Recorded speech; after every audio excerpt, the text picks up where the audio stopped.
Fala pessoal, estamos aqui em mais um episódio do podcast oficial da InvestSmart para falar de trader, o Trader IS. Hoje o meu entrevistado é o Gustavo Giacomini, um cara que é um super programador e a gente vai desvendar mais um pouco do que a empresa dele está trazendo para o mercado.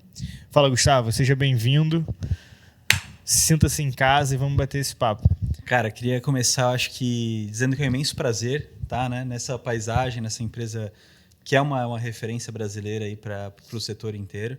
E é um prazer estar realmente abrindo um pouco do meu conhecimento, um pouquinho da nossa empresa, dos nossos produtos, para aumentar aí o conhecimento dos nossos Que isso, cara. O aí. prazer é nosso, mas você sabe que você está aqui porque a gente quer fechar uma parceria exclusiva para InvestSmart. Falaremos disso né? E facilitarei para que isso aconteça. Esse tour não foi em vão, tá, cara? Não foi em vão, tem um custo. Tranquilo. Mas bom, Gustavo, cara, brincadeiras à parte, assim, eu queria conhecer um pouco mais da tua história antes de a gente entrar na parte técnica, tá? Quem é o Gustavo? De onde você veio? Cara, se de fato você sempre fez programação. Me conta um pouquinho mais. Cara, esse é um bom modo de ter começado, tá? Porque o ponto principal, tá? O Gustavo ser um baita de um programador. O Gustavo entende um pouco de programação. Tá sendo modesto, cara. Não. Mas assim, a gente utiliza de ferramentas hoje, de fato, que fazem boa parte, 90% dos nossos códigos, né? Então, a nossa mudança de chave, onde nós temos um diferencial de fato, é que o Gustavo iniciou desde os 16 anos olhando para essa parte de gráfico, estudando, etc.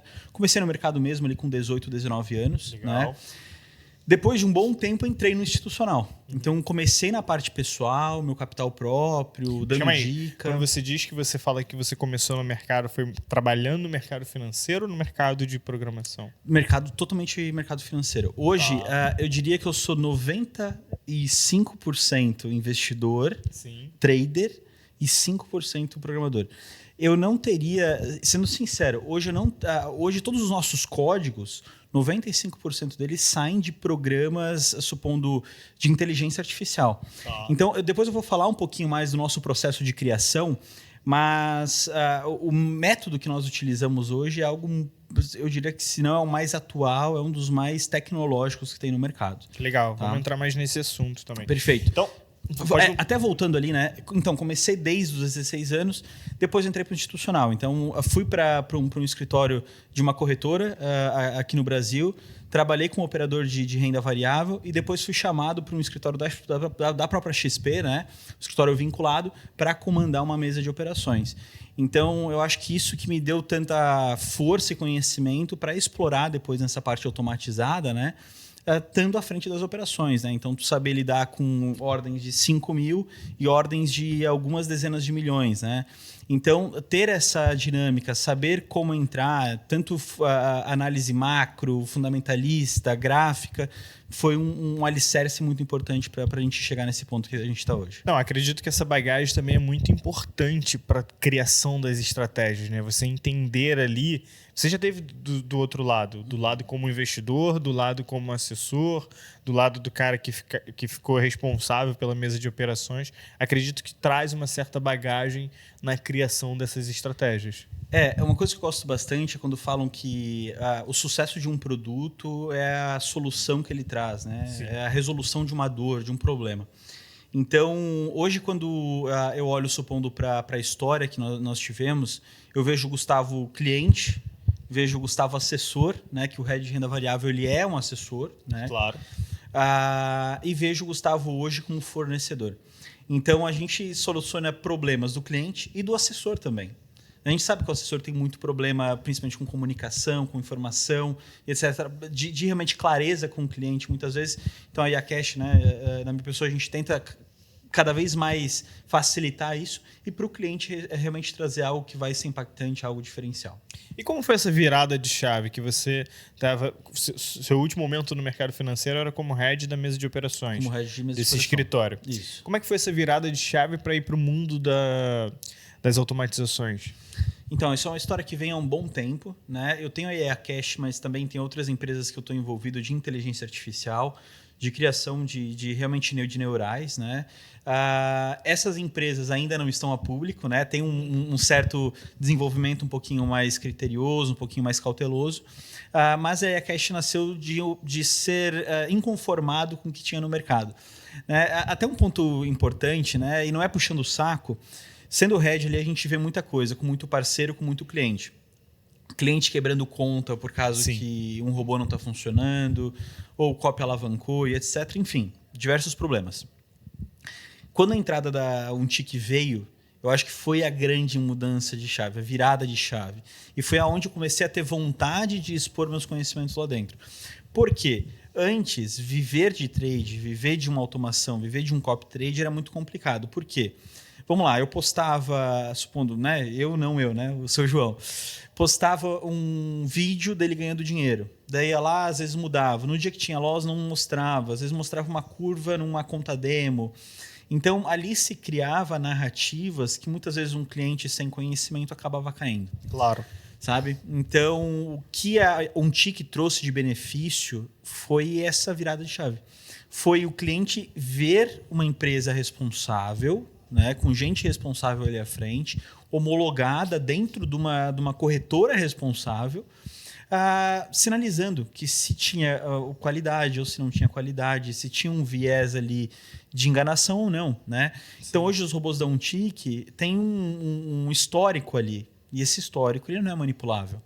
Né? Então, vem Posso desse trazer benefício. até acrescentar algo nisso que você falou? Eu acho que não eliminou completamente esses caras que fazem esse malefício para o mercado, né? Que trazem isso para o mercado.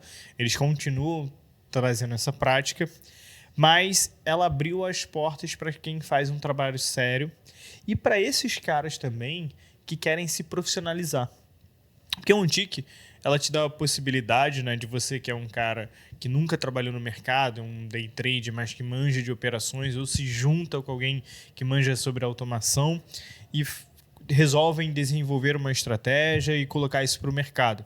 Sendo que vocês precisam ainda ser um analista CNPI. Sim. E aí precisam angariar clientes para isso. Então, a Untick, eu acho que traz mais isso para o mercado. Todas as operações são assinadas pelos seus critérios para um analista CNPI e ela fica público para todos os clientes da XP contratarem via push ou via o site da Untick, tá? Então, eu acho que isso traz uma profissionalização do mercado, onde, poxa, imagina que eu sou um cara que só tinha uma programação, que pega a minha estratégia e coloco ali de forma automatizada e quero colocar isso a público. Legalmente eu não poderia fazer isso. Não poderia. Porque eu não sou um analista CNPI. Então, quando a Untick traz essa solução e faz todo esse processo por mim, cara, isso deixa o mercado mais profissional. E entra nisso de, poxa, tá bom, mas a partir disso, qual é o backtest dessa automatização? De fato, ele está ganhando todo dia, igual é postado ali?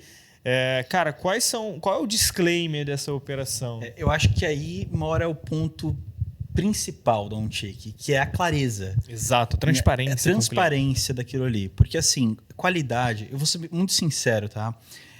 Montar um backtest, montar uma curva patrimonial bonita, não é difícil. Sim, muito claro. fácil.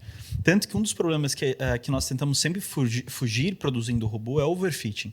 É tu formar uma estratégia porque a galera aqui, Tranquilo. cara, termo técnico pode dificultar. Explica. Perfeito. Como é essa palavra?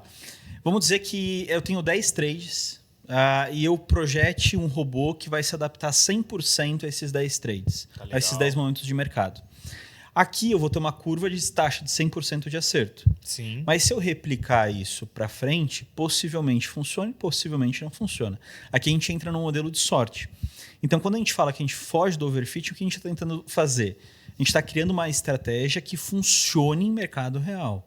Porque funcionar no mercado de backtesting é muito fácil. Na mão tu consegue fazer isso, né?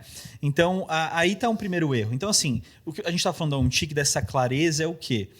Ali, a gente tem todo o backtesting registrado. Nós temos o relatório de dia a dia registrado. Nós temos o stop máximo, o gain máximo, o stop médio, tudo registrado. Então, essa clareza que muitas vezes antes do Mount Tick existir, não existia. Tu entrava, supondo, num perfil de alguém que estava vendendo, e assim, galera, não estou falando de todos, tinha gente boa ainda e gente que está na Tick hoje. Claro. Né? Mas a maioria usava daquilo ali como uma briga suja, ou seja, manipulava a curva, manipulava as informações para vender. Só que, vejamos, se a gente pegar empresas responsáveis que hoje estão na Tick, pegar, supondo, os nossos robôs, a gente não conseguia ter uma briga franca, justa com essas pessoas, porque era tudo manipulado, era mentira. Hoje na Tick não. Quando surgiu a Tick, o porquê que me chamou a atenção, me fez mirar o olho para isso? Porque ali a gente consegue brigar de igual para igual. A gente consegue uma empresa que está mostrando seus dados reais contra uma empresa que está mostrando seus dados reais. Claro. E você acha que é interessante aquele ranking ali da Tick para as estratégias? Tem algum pós, algum contra para você, para o cliente?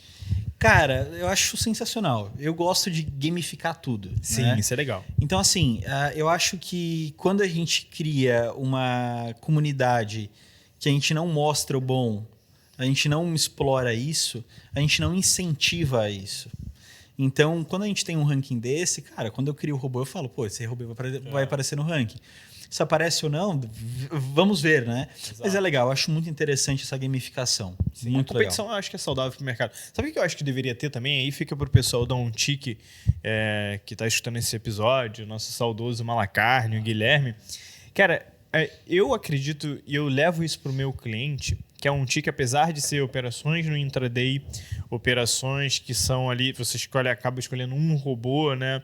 Mas o interessante é você ter uma composição de uma carteira com vários robôs, diversificando essa carteira. E deveria ter uma gamificação para pontuar talvez o cliente. Ou seja, imagina que eu sou um cliente e eu escolho uma estratégia de você como desenvolvedor, uma outra como outro rapaz como desenvolvedor, e essa composição da minha carteira fez eu ter tal resultado e eu ser pontuado por isso. Eu acho que isso seria interessante para o cliente também.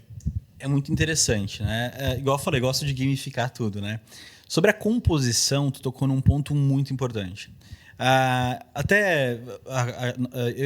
A IACash, né, o Gustavo e a Tick fizemos uma collab agora algumas semanas de fazer uma publicação lá nos nossos instas.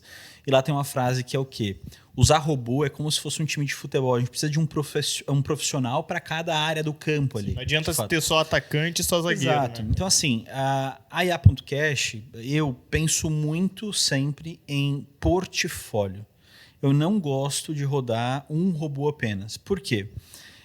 Se alguém um dia te oferecer um robô que só ganha caindo, subindo de lado, volatilidade, baixa volatilidade, cara, ou o cara desvendou o santo grau e ele pode ir lá no banco pedir dinheiro emprestado para alavancar a tua conta, ou é mentira, né? Tá. Então, assim, o que eu gosto realmente? De pensar nos robôs como um time.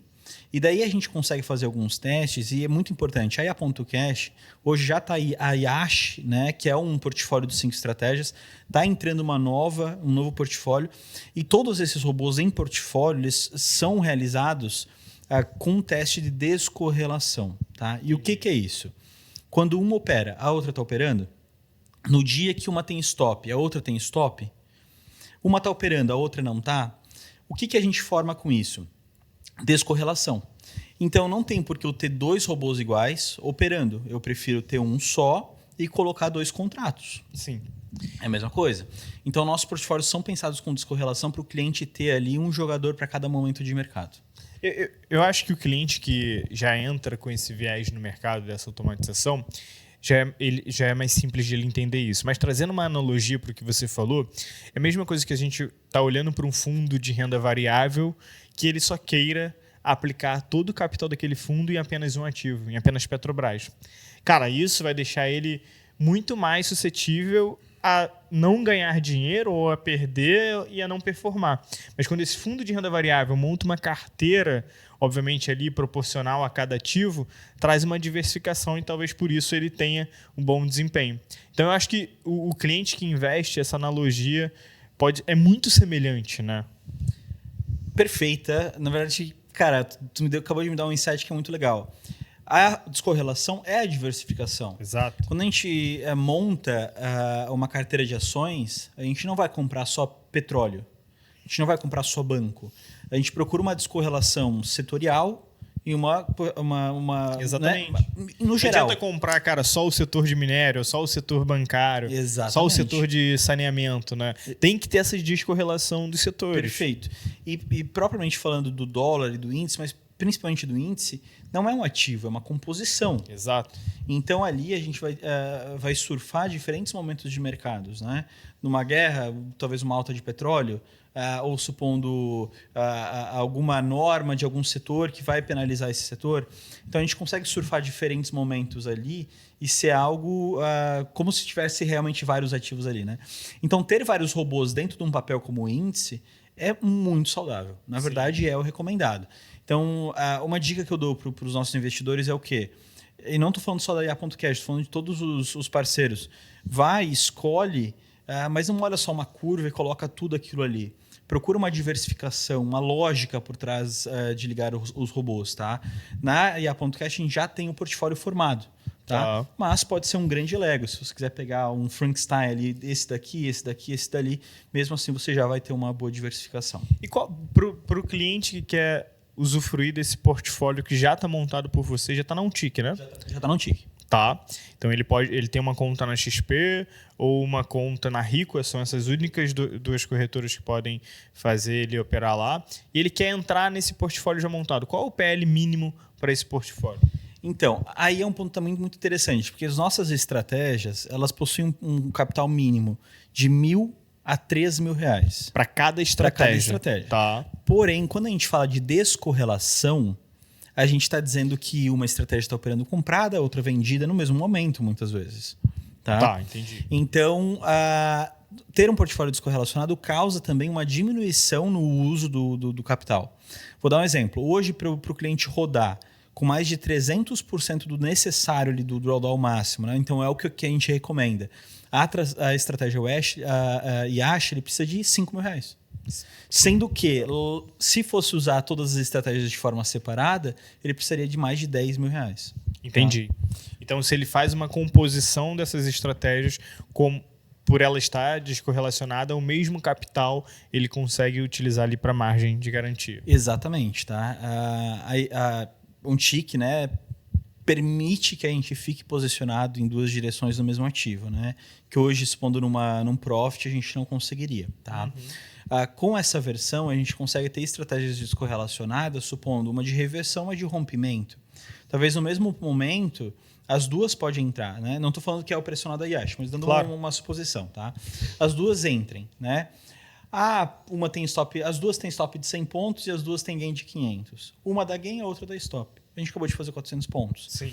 Mesmo não alavancando em dois contratos. A gente estava posicionado um em cada ponta ali, mas na B3 lá, a gente estaria com saldo zerado praticamente. Cara, você consegue, não sei se sim ou não, mas falar tecnicamente como isso é possível? Muitos clientes perguntam, cara, mas como eu vou conseguir entrar comprado e entrar vendido no mesmo ativo através dessa plataforma? Perfeito.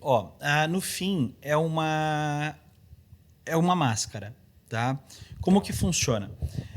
Pode entrar numa parte mais técnica, mas vou tentar facilitar. Tá? Tenta ser o mais simples possível. Vamos pensar que a gente compre um contrato no valor de 100. Perfeito? Perfeito. Esse contrato sobe até 200. Tá. E aqui a gente vende um contrato. O mesmo contrato. Qual que foi o nosso lucro? De 100 pontos. De 100 pontos. Agora vamos lá. E qual que é a tua posição hoje agora na B3? Você zerou ali? Zerei. É 0. Agora pensa comigo. Você comprou em 100. Mas quando chegou em 200, você vendeu uma. Mas não é a mesma operação. É um número mágico diferente. Tá. O que aconteceu? Qual que é o nosso lucro? Você está com os mesmos 100 pontos ainda. Tá. Estando parado do mercado em 200. Mas você abriu agora vendido e não zerou a sua. Perfeito. Ou seja, se ela continuar subindo, você vai estar ganhando nessa posição número 1 ali e perdendo na número 2. Certo? Perfeito. Mas o saldo de lucro, ele muda caso o preço mude a partir dessa entrada? Não. Cara, não. Porque eu estou numa comprada e numa vendida. Exato. Então, se subir R$1, eu vou perder R$1 em outra e vou ganhar R$1 na outra. Perfeito. Então, quando a gente usa número mágico e a gente separa essas operações, lá na ponta, na parte operacional, a gente ainda está vendendo esse contrato. Porque, tecnicamente, para o saldo financeiro não importa. Sim. Se eu estou posicionado numa comprada ou numa vendida, o saldo financeiro é zero. Tá. A minha posição direcional é zero. Então, o que muda é realmente o número mágico ali dentro. E depois, quando eu vender a minha parte comprada, eu estou vendendo um contrato. Então, eu estou ficando vendido. O preço na posição pode ficar diferente? Pode. Mas como o financeiro é igual, não importa. E a gente vai deixar o stop gain e o stop loss cadastrado no preço da ordem primária. Cara, interessante. Tá? É um pouco complicado? Sim, tá? sim. Mas é muito interessante a gente saber disso. Tá? Legal. E, cara, entrando aqui no assunto do seguinte, para as pessoas que têm a sua estratégia, por exemplo, eu lá, cara, a minha estratégia, meu setup, né, vamos dizer assim, eu tenho um setup já que é muito vencedor, eu operando sozinho é muito legal e eu quero automatizar esse meu setup. Como que você pode me ajudar com isso? E para ajudar as pessoas que querem passar a automatizar os seus setups. Perfeito. Igual eu comentei, hoje o Gustavo é 95% investidor, 5% programador. Eu vou te falar bem a verdade. Todos os meus robôs não são programados à mão. Legal. Eles são programados por inteligências artificiais. Ou seja, parte do nosso processo de criação é inteligência. Tá? Então, hoje, para você ter um robô, você não precisa programar.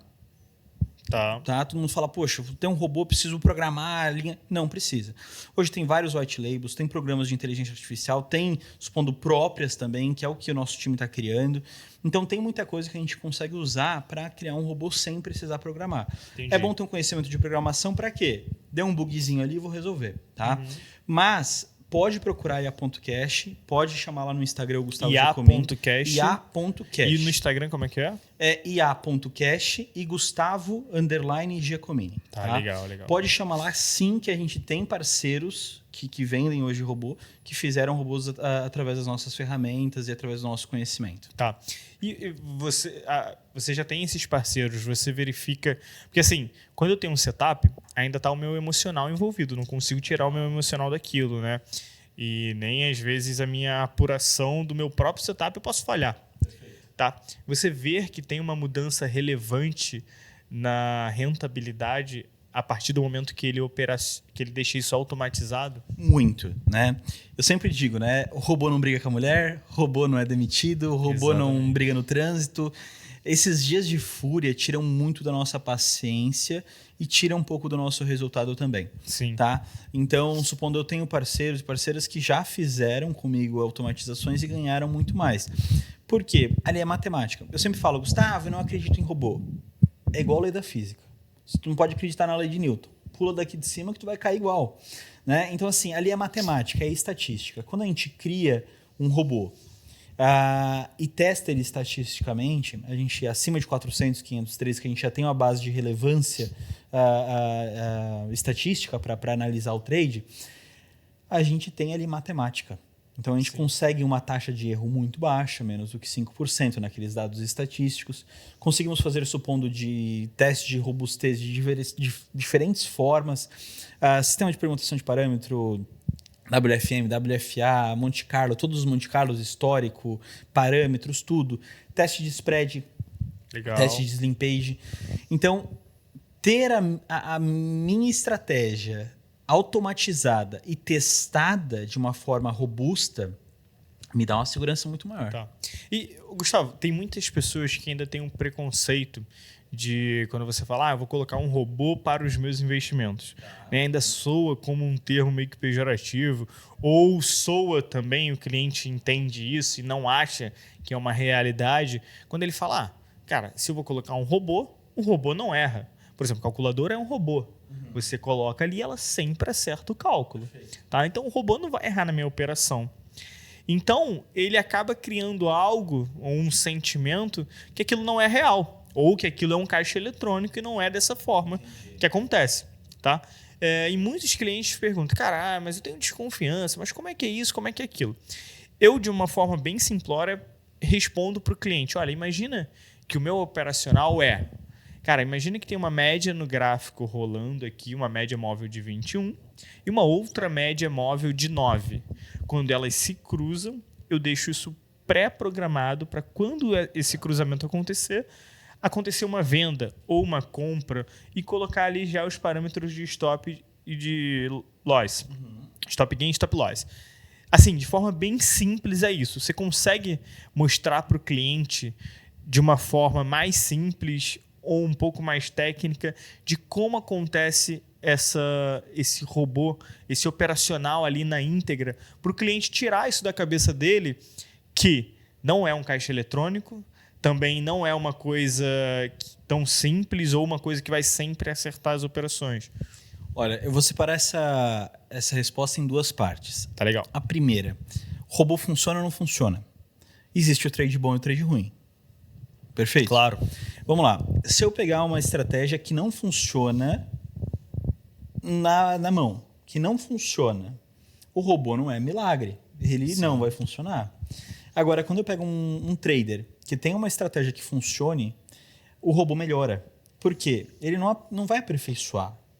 Vai replicar o que o trader faz, sem emoção, sem saída antecipada, sem nervosismo, sem fazer médio, sem fazer uma entrada parcial depois. Cara, né? saída antecipada, você tocou num ponto ótimo, né, cara? Isso cara, me pega muito. Às vezes eu sou mão de alface eu mesmo. ia usar esse E termo saio, agora, cara. Eu saio. Eu sou mão de... Muitas das vezes sou mão de alface, tá? Tem um mentor meu que fala, né? Para perder, eu sou corajoso e para ganhar, eu sou medroso. Não, eu sou medroso pros... Assim, Mas assim, para perder, também, às vezes tu deixa chegar pro stop. Exato. E que não tá errado, é uma lógica e tu tem que obedecer ao teu operacional. Agora o gain, e isso é uma dificuldade de robô, porque às vezes tu começa com um contrato, quando tu vê tu tá com 30, claro, com mais capital, não tá alavancando, por favor, gente. Claro. E daí tu vê um número financeiro que é muito alto num trade. Tu vai lá, eu vou zerar. Só que às vezes aquela falta ali era o que ia fazer o teu mês não ficar negativo. É isso, cara. Mas a segunda resposta. E agora eu vou tocar num assunto que é a criação dos robôs da IA.cash. Tá? Como que é criado. E aí a gente entra no ponto do robô ser ruim ou bom. Tá? Primeiro, as lógicas a serem utilizadas, nós usamos inteligência artificial, tá? E o nosso conhecimento. A gente imputa o que a gente gostaria de estar visualizando, as nossas estratégias, as nossas visões de mercado, e a inteligência artificial começa a realizar padrões matemáticos ali dentro. Tá? Então a gente consegue, supondo calcular um cenário, a gente consegue calcular um vício de mercado. Então toda vez que ele bate aqui, ele sobe, toda vez que ele bate aqui, ele cai. Então a gente consegue já fazer... ver que ele tem um padrão, né? Exatamente. Então, o robô ele é criado em cima disso, de padrões. A gente quer um vício, que a gente vai encontrar um vício de repetição ali. Primeiro, zona de corte. Mínimo que a gente aceita, 400 trades. Tá? Calma aí, 400 clientes. Não, 400 trades. Tá, 400 operações no dia. Exato. Por que isso? Base estatística. Tá. Se eu tiver 2 operações, eu falo assim, toda vez que essa garrafa caiu no chão, ela caiu de pé. Sim. Quantas vezes aconteceu? Uma. A próxima, você aposta o que ela vai cair de pé. Eu não tenho base estatística. Agora, quando a gente fala, quando essa jarra caiu, durante 1 milhão de vezes ela caiu de pé. Nunca caiu deitada. Você vai sempre apostar que cai em pé. Isso é uma base que dá força pra gente. Sim. Então, se um robô operou 3 vezes e 100% vencedor, não significa nada. A quarta pode ser os 25% de erro dele. Entendi. Então, os nossos robôs partem de 400 trades. Ponto. Tá? Precisa ter essa base. Base de aderência, desde 2013 a gente tem dado. Tá? Legal. Então, a gente está falando de 11 anos de mercado. A gente passou por todos os momentos cíclicos ali de política, guerra, petróleo, tudo. Né? Claro que tem muita coisa além, mas ali a gente pega uma boa amostragem, inclusive com o Covid. Tá? Vamos lá, robô. Para não causar overfitting, criado em momentos separados. Então, a gente cria em 2021, testa em 2022, testa em 2023, cria em 2023, testa em 2024. E vai fazendo essa forma aleatória para a gente ver que o robô não é um overfitting, que a gente testou, criou num ano e testou no outro e funcionou. Tá. E daí, ali, centenas de testes de robustez. Né? Sistema de permutação de parâmetro, WFM, WFA, o próprio Monte Carlo, que são testes, gente, que provam uma certa robustez no nosso robô. Não prova que ele é perfeito. Ponto. Tá. Mas testa e atesta que ele é um pouco mais robusto, um pouco mais resistente que deveria ser. Uma coisa legal também que o mercado hoje tem são as contas simuladoras. Então, o cliente que tem dúvida ou que acha que isso é um caixa eletrônico, né? Cara, coloca antes para rodar no simulador. Exato. Você vai perceber que você nem sempre vai ganhar e vai perceber que, de fato, você pode ter um resultado muito bom ali. Gustavo, na nossa primeira vez que a gente conversou, faz um tempo já, eu te perguntei sobre inteligência artificial. Foi algo interessante, é um assunto que eu gosto. Apesar de eu ter certas limitações nesse assunto, acho que você vai ter muito mais bagagem do que eu para falar. Mas você acha que a inteligência artificial já é do jeito que a gente imagina para essas operações? Ou seja, ela já... Porque eu entendo que inteligência artificial, na minha concepção, é um robô ou algum algoritmo que ele, por si próprio, toma a decisão. Ou seja, cara, caiu esse copo, qual é a decisão que ele vai tomar a partir disso? E não uma programação que é comandos que são correlacionados que faz ele tomar uma decisão, sabe? Você acha que isso já existe no mercado brasileiro? Vamos lá. É muito importante a gente colocar, assim, eu vejo muito no Instagram, use minha inteligência artificial. Ela não é uma inteligência artificial. Exato. Cara, eu não vejo ninguém fazendo. Eu, como sócio, nós temos uma empresa que se chama RRGD. Tá? Ela é totalmente low profile ainda. Não existe. Né? Ela existe, mas não aparece. E a gente está criando uma rede neural. Tá? O que é isso? Uma inteligência artificial de verdade. Ali a gente tem a caixa preta, onde realmente tem os neurônios que se comunicam, leem os dados e tomam a decisão de forma... Esses neurônios seriam algoritmos, né? Você não tá pegando... Não, é realmente como se fosse um neurônio. É mesmo? Pensa na cabeça humana replicada via tecnologia. Sim. Tá? Quem é de fora desse mundo, é difícil às vezes ter essa imaginação. Exato, mas assim, pensa no ChatGPT. Tá legal. Há 5 anos atrás, se eu te falar assim, cara, daqui 5 anos vai existir um programa que ia falar que você é louco. Exatamente. Então a inteligência artificial veio para realmente colocar esse ponto de tecnologia. Nós estamos investindo de forma bem forte, mas ainda não nasceu, a gente está ainda na parte de investimento e criação, mas já está funcionando, tá? Já está em teste em conta real e é sim uma inteligência. Mas o que ela traz para o mercado? Ela analisa mais de 1 milhão de dados por segundo. Entendi. E ela toma decisão, pensando igual uma pessoa. Só que muito mais rápido. De processamento também muito forte. Muito grande. Depois até no bastidor eu te mostro ela funcionando. Tá legal. Já consigo rodar na minha conta? Cara, depende. Tudo tem um custo. Tem que ser privilegiado por isso, hein, cara? Não, perfeito. Que isso. Mas um ponto, tá? Robô, o que a gente tem não é uma inteligência artificial. Ele é uma automatização de uma lógica. Tá. Isso é um robô. Que a gente usa hoje em dia, né? Exato. Tem inteligência artificial já no mercado? Tem. Mas, gente, não é, supondo assim, quando eu falo, Gustavo, você fala que usa inteligência artificial. Eu uso para criar. Sim, claro. Entende? Ou seja, se eu pegar, supondo, uma inteligência artificial e falo assim, se um input dela for crie uma lógica assim, né? A gente não usa ChatGPT, tá? É próprio para isso. Sim. Ela vai criar um robô. E aquilo ali não é uma inteligência artificial. Aquilo é um robô. Então, cuida, gente. Quando a gente fala assim, tem gente que fala, use uma inteligência artificial. É uma inteligência artificial? Não, provavelmente não. Tá? Você usa só para criar, né? Você usa o GPT para criar? Não. É inteligência própria para isso. Não tem nada a ver com o GPT. Eu uso o GPT bastante para mandar mensagem para minha esposa, assim, quando ela tá brava. Cara, eu falo, pega isso daqui que eu iria falar, bota de um jeito bonitinho. Cara, funciona pra caramba. Passa a usar, tá? Perfeito, cara. Boa dica. Vou testar depois. Exatamente. Mas assim, eu acho que a gente chegou no futuro, cara. É o que eu sempre te falei, né? Estados Unidos e Europa estão muito à frente. Esse passo que eu quero entrar aqui nessa conversa, o que você vê que os Estados Unidos já faz com essas inteligências artificiais para o mercado financeiro, para o mercado de automação? A gente estava conversando nos bastidores que tem uma relevância bem grande no envio de ordens. Vamos falar um pouco sobre isso, acho que é interessante. Legal. A gente fala que o Brasil ele puxa muito insight, muita ideia de fora, né? Estados Unidos e Europa já tem uma boa volumetria, é bem significativo o número de trades automatizados em futuros. Mas quanto hoje, mais ou menos? A gente estaria falando acima de 40%, 50%.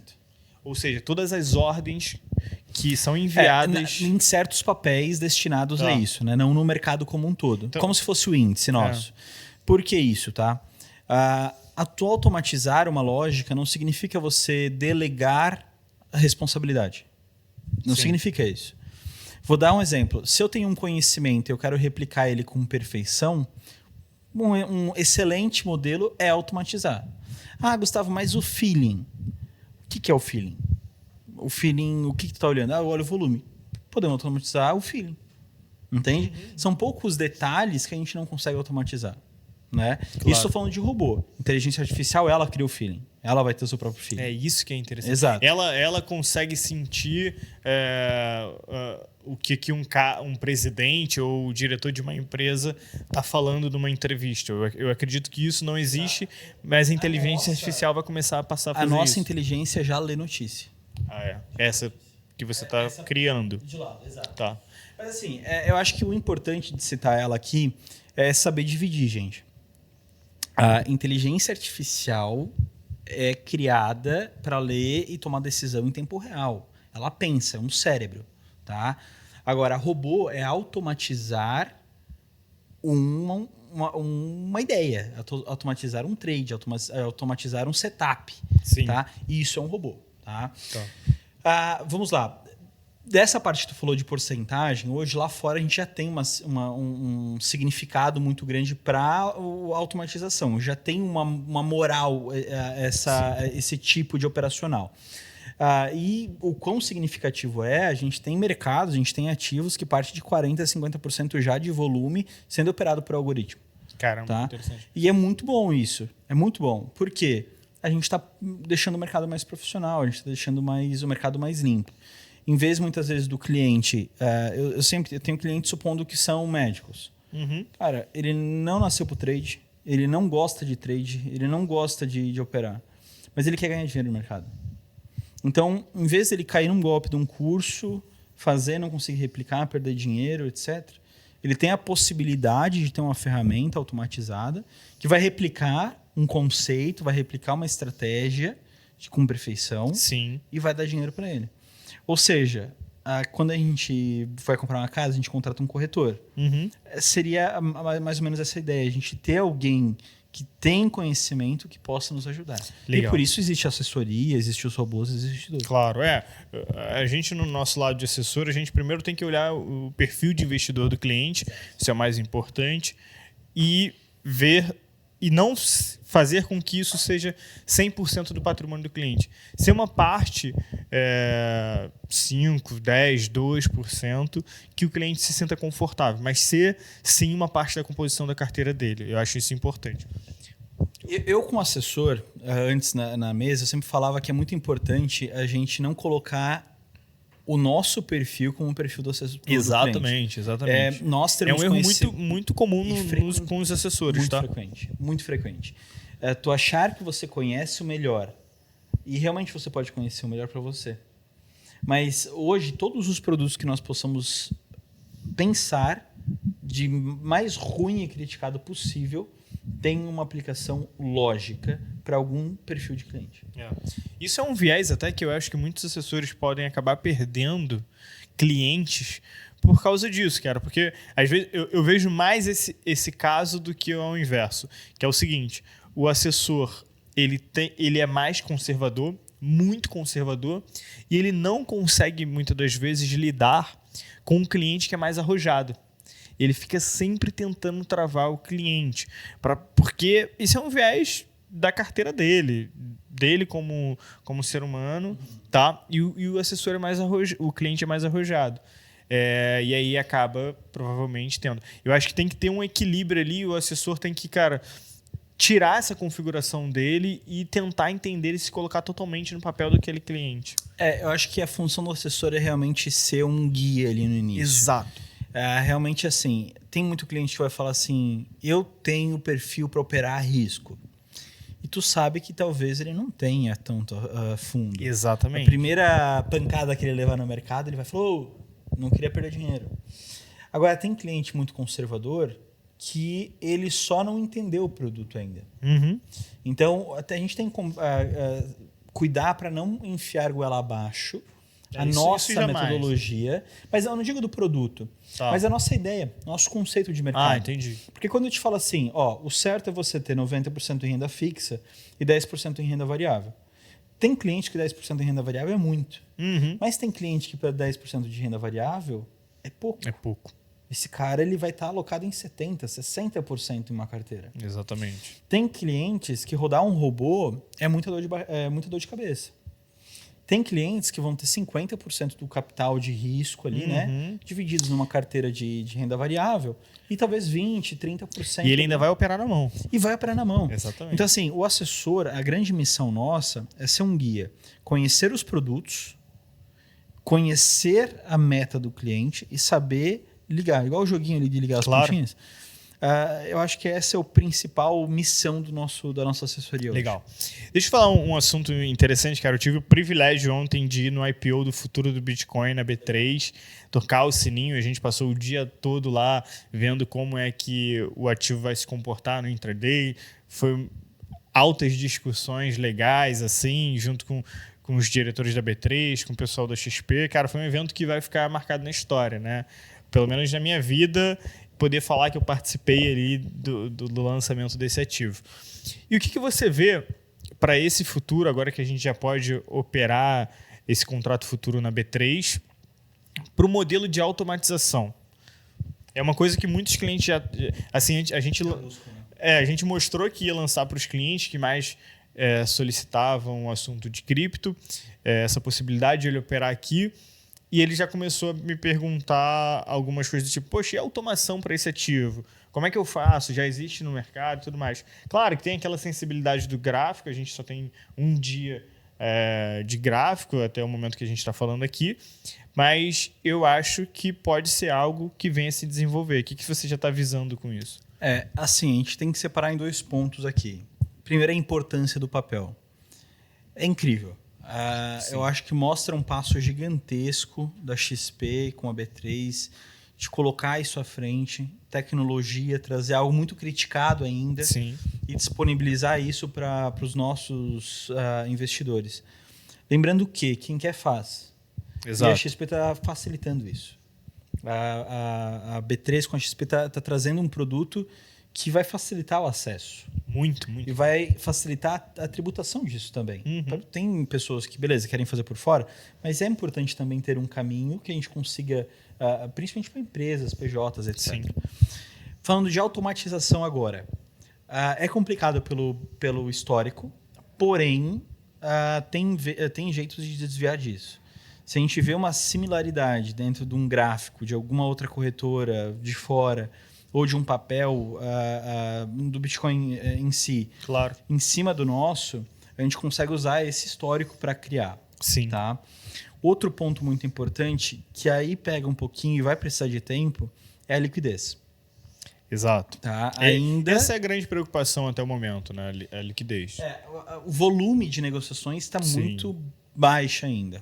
Tá? Ontem foram operados, se não me engano, 6.250 contratos. Exato. Ainda é um volume pequeno. É muito pequeno. Quando eu vou ligar um robô, eu preciso dar para ele um papel líquido por causa do spread e do Slim Page.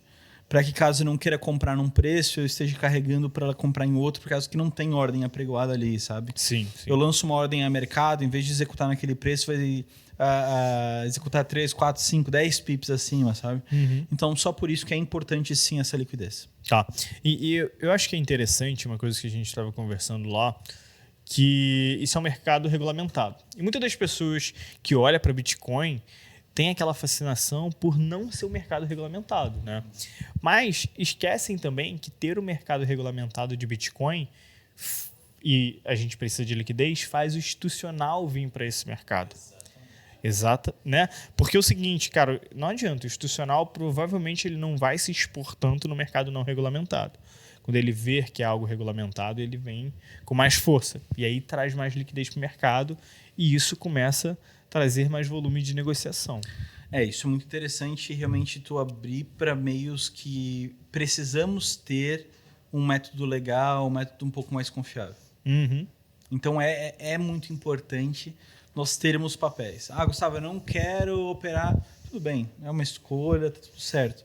Mas também tributar para alguns lados pode fazer sentido. Sim, né? sem dúvida. Então, assim, mas o que eu gostaria de salientar mesmo é a importância da gente ter dado esse passo.